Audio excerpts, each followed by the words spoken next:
কক্সবাজার, যা পৃথিবীর সর্ববৃহৎ সমুদ্র সৈকত, যেখানে সাগর পাহাড় মিলেমিশে একাকার। সাগরের গর্জন আর সবুজ বন্ধুর পাহাড়ের নিস্তব্ধতা মনকে ব্যস্ত জীবন থেকে ছুটি দিতে পারে যে মায়াময় স্থান, সেটাই কক্সবাজার। কক্সবাজারের এই বালুচরে আজ আপনাকে স্বাগতম। কম সময়ে সঠিক ট্যুর প্ল্যান না থাকলে আপনি সব স্পষ্ট দেখে শেষ করতে পারবেন না। তাই ট্যুর প্ল্যান হতে হবে ঠিকঠাক। 2 দিন 3 রাতে কিভাবে সব ট্যুরিস্ট স্পটগুলো শেষ করবেন, কম খরচে কিভাবে ঘুরবেন, এর সাথে থাকছে কক্সবাজারের সব খুঁটিনাটি যা আপনার মনে প্রশ্ন জাগায়। তাই ভিডিওটা না টেনে সম্পূর্ণ দেখুন। শুরু করছি আমাদের ট্যুর প্ল্যান।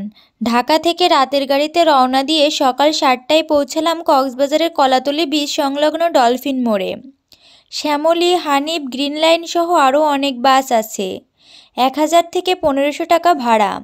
কক্সবাজারের হোটেলে চেক ইন 12টায়। কলাতলীতে অনেকগুলো ভালো মানের হোটেল আছে।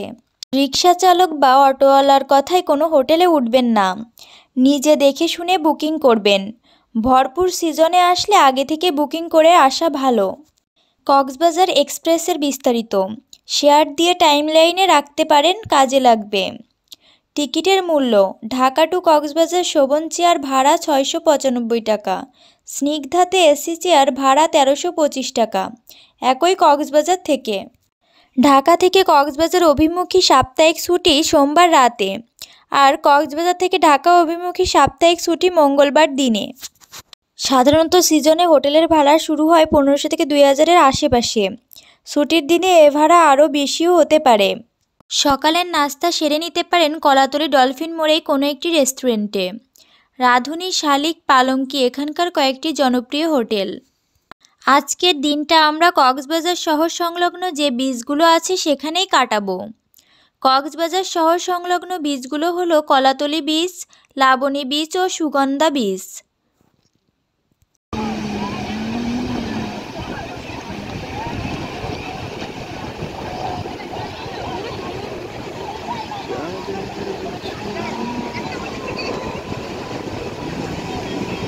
এক বিচ থেকে অন্য বিচের দূরত্ব 1 থেকে 1.5 কিলোমিটার।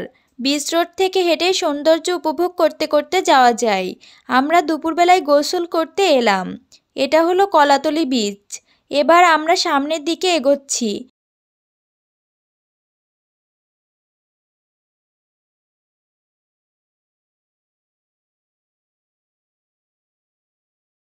এটা হলো লাবণী বিচ। লাবণী বিচে সব থেকে বেশি ভিড়। দেখতেই পাচ্ছেন কত ট্যুরিস্ট ভিড় করেছে এখানে। লাবণী বিচের পাশে এই ঝাউবনটি খুবই সুন্দর। লাবণী বিচের সৌন্দর্য বাড়িয়ে দেওয়ার জন্য এই ঝাউবনটি বিশেষ ভূমিকা রেখেছে বলে আমার মনে হয়।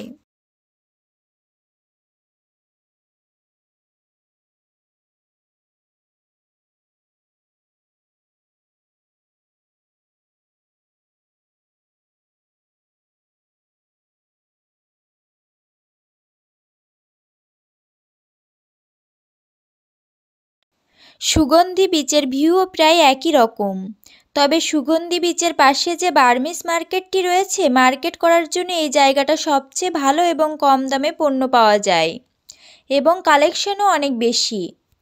দুপুরে এই বিচে কাটানোর পরে লাঞ্চ করে আমরা কিছু সময় রেস্ট নিয়ে বেরিয়ে পড়ব বার্মিস মার্কেটের উদ্দেশ্যে। বার্মিস মার্কেটে একটু ঘোরাঘুরি করার পরেই সুগন্ধা বিচে আমরা সূর্যাস্ত দেখব।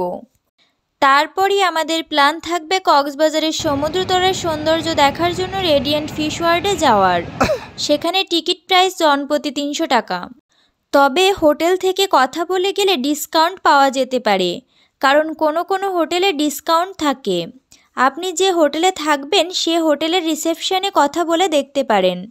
ফিশ ওয়ার্ল্ড রাত 9টা পর্যন্ত খোলা থাকে। রাত 9টায় আমরা ফিশ ওয়ার্ল্ড থেকে বের হলাম। এরপর আবার বার্মিস মার্কেটে গিয়ে টুকটাক কেনাকাটা সেরে ডিনার শেষ করে হোটেলে ফিরে তাড়াতাড়ি ঘুমিয়ে পড়লাম।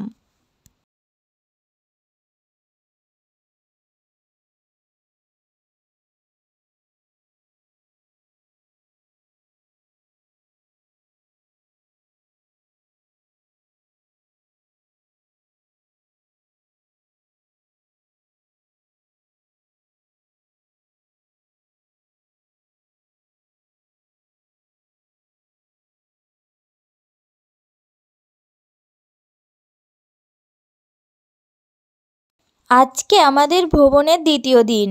আজকে আমরা কক্সবাজারের সাইট সিন দেখব, অর্থাৎ কক্সবাজার শহরের আশেপাশে যেই দর্শনীয় স্থানগুলো আছে সেগুলো দেখব। দর্শনীয় স্থানগুলোর মধ্যে পাটুয়া টেক, ইনানি, হিমছড়ি, লাল কাঁকড়ার বীচ, রেজুখাল, মিনি বান্দরবন, ঝাউবন বিখ্যাত। প্রথমেই দূর থেকে দেখে কাছেরগুলো দেখা ভালো। সন্ধ্যার পর বনে জঙ্গলে ঘেরা মেরিন ড্রাইভে না থাকাই ভালো, বিশেষ করে যারা পরিবার নিয়ে আসবেন। তাই আমরা দূরের পাটুয়াটেক বীচ থেকেই শুরু করছি।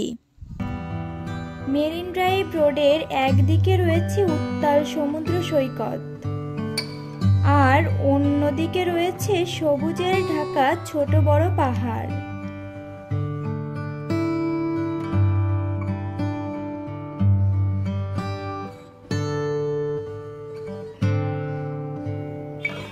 আবার কোথাও কোথাও পাহাড়ের গা বেয়ে ঝর্ণার ধারার দেখা মিলে। মেরিন ড্রাইভ রোড দিয়ে যেতে যেতে বিস্তৃত সাগরের সমস্ত সৌন্দর্য আরোহণ ও জেলেদের সাগরে মাছ ধরার দৃশ্য উপভোগ করা যায়। সেই সাথে সমুদ্র সৈকতে দেখা মিলবে টেকনাফ গর্জন ফরেস্ট খ্যাত চিরহরিৎ বন। কক্সবাজারের কলাতলি বা সুগন্ধা পয়েন্ট থেকে খোলা জিপ, মাইক্রোবাস, সিএনজি কিংবা অটোরিকশায় মেরিন ড্রাইভ রোড দিয়ে হিমছড়ি ও ইনানি সমুদ্র সৈকতে যাওয়া যায়।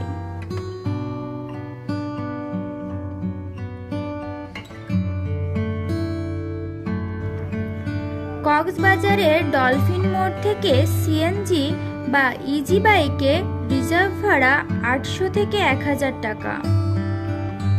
দর কষাকষি করে আরও কমিয়ে নিতে পারেন, তবে অবশ্যই সূর্যাস্ত পর্যন্ত সময় নির্ধারণ করে নেবেন, নয়তো আপনাকে অল্প কিছুক্ষণ ঘুরিয়ে ডলফিন মোড়ে ফিরিয়ে নিয়ে আসবে।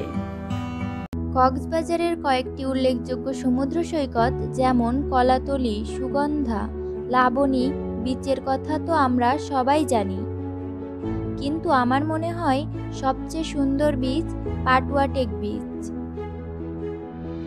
এই বিচটি কক্সবাজারের মেরিন ড্রাইভ রোডের পাশে অবস্থিত। কলাতলি ডলফিন মোড় থেকে প্রায় 30 কিলোমিটার ও ইনানি বিচ থেকে প্রায় 5 কিলোমিটার। ছোট বড় কোরাল পাথরে ভরা এই সমুদ্র সৈকত খুবই মনোমুগ্ধকর।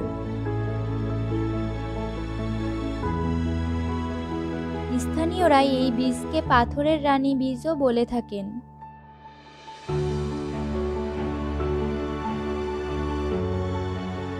পাটুয়া টেকের বিশেষত্ব হচ্ছে কক্সবাজারের সবচেয়ে বড় পাহাড়টি অবস্থিত এই বীচের কোল ঘেঁষেই। এছাড়াও সবচেয়ে বড় কোরাল পাথরের বীচ এই পাটুয়া টেক বীচ। যারা নিলিবিলি পরিবেশ পছন্দ করেন তাদের জন্য আদর্শ এই পাটুয়া টেক বীচ। এই বীচের পাশেই রয়েছে কাঁকড়া বীচ। এছাড়াও beach bike, horse riding, photography সুবিধা রয়েছে।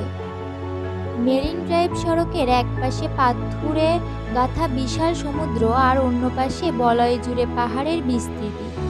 পাটুয়া টেক সমুদ্র সৈকত আর রাতে যে সেখানকার বালিতে আছড়ে পড়া ঢেউ দেখলে মনে হবে যেন ছড়িয়ে আছে অসংখ্য রত্ন। কক্সবাজার থেকে 23 কিলোমিটার আর হিমছড়ি থেকে 14 কিলোমিটার দূরে ইনানি সমুদ্র সৈকত অবস্থিত।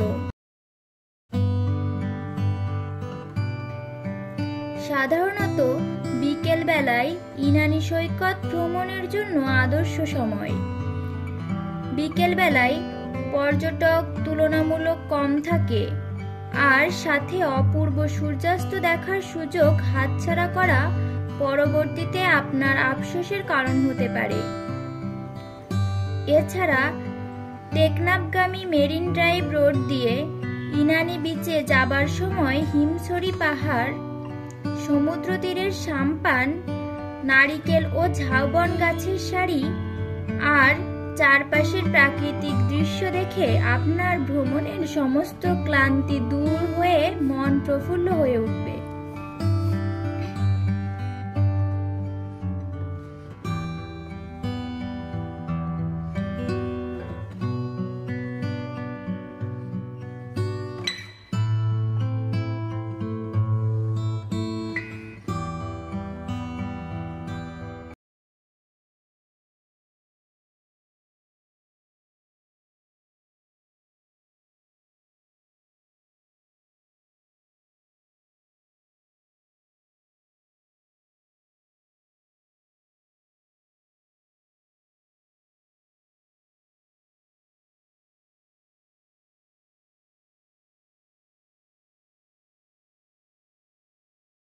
ইনানি বীচ থেকে ফেরার পথে রেজুখাল, রেজুখালের পাশ থেকেই মিনি বান্দরবন যাওয়ার রাস্তা। দর্শক বন্ধুরা, কক্সবাজারে গিয়ে যখন সমুদ্র দেখতে দেখতে বোর হয়ে যাবেন, তখন এই মিনি বান্দরবন আপনার একঘেয়ে লাগার অনুভূতিকে বিদায় জানাবে।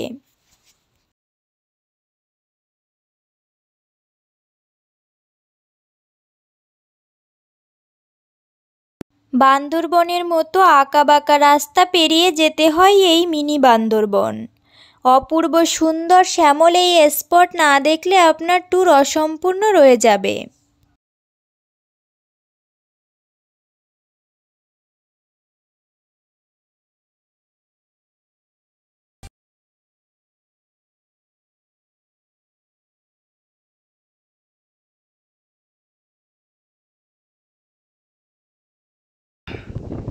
ওই যে ঝাউবন দেখতে পাচ্ছেন, ওর ওই পাশেই সমুদ্র।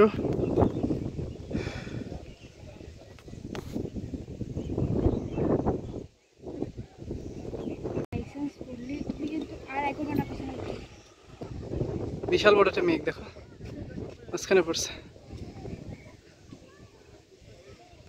হিমছড়ির কাছেই লাল কাঁকড়ার বীচ। লাল কাঁকড়ার বিচে যেতেই সাঁকো পার হয়ে যেতে হয়। এই বিচে যেতে দুপাশে ঘন সবুজ ঝাউবন আছে বলে একে ঝাউবন বিচও বলা হয়।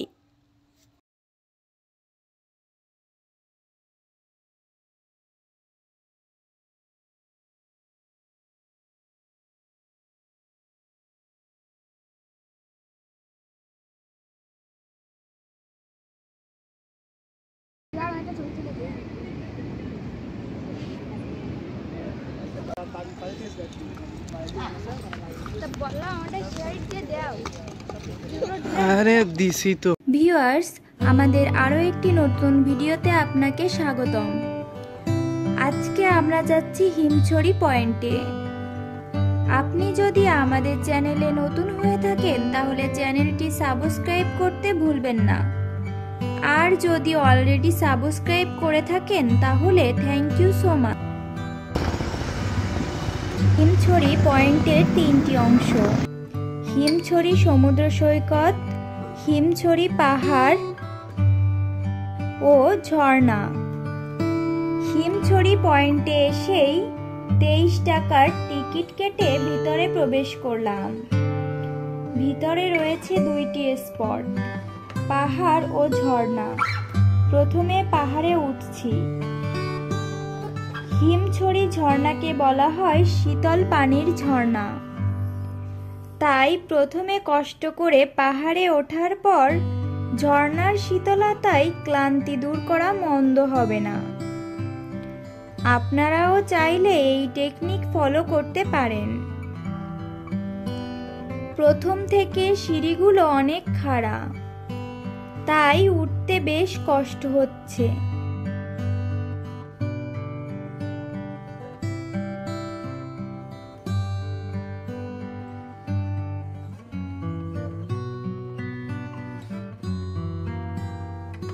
তবে কিছু সময় ওঠার পর দাঁড়ানোর কিছুটা জায়গা আছে। চাইলে কিছু সময় রেস্ট নিয়ে আবার যাত্রা শুরু করতে পারেন। দেখুন, এখান থেকে সমুদ্র অনেকটাই দেখা যাচ্ছে। উফ, এবারে হাঁপিয়ে উঠেছি, পা যেন আর চলছে না। তবুও এই পথ চলাতেই আনন্দ।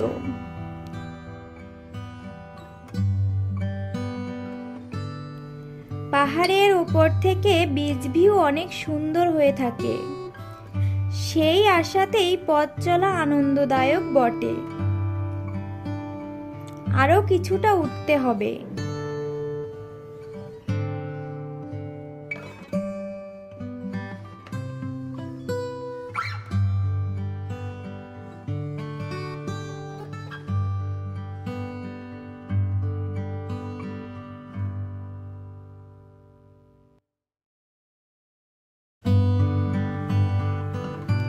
ওয়াও, সত্যি অসাধারণ।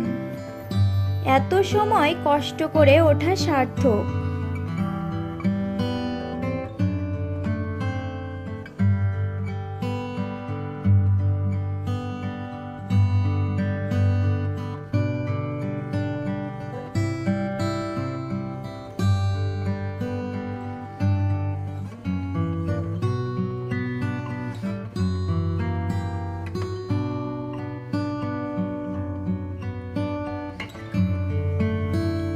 আমার মতে কক্সবাজারের বেস্ট প্লেস এটি। ইভেন বাংলাদেশের one of the best place বললে ভুল হবে না।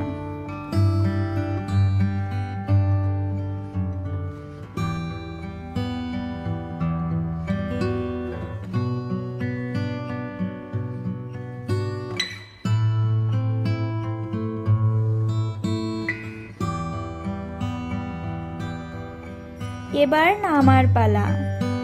তবে কেউ যদি সিঁড়ি বেয়ে উঠতে না চায়, পাশের গিরিখাত বেয়ে উঠে যেতে পারে।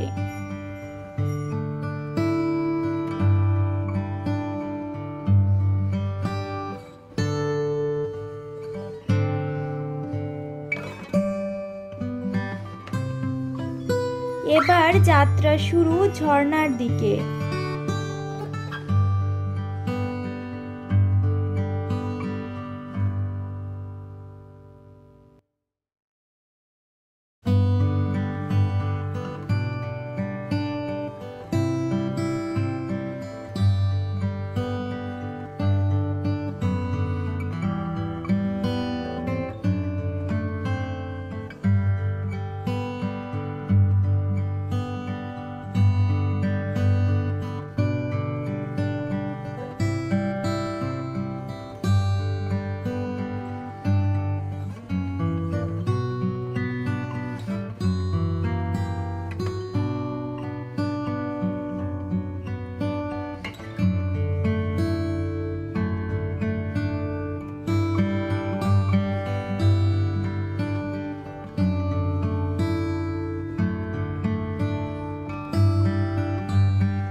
আজ এখানেই আমাদের ভিডিওটি শেষ করছি।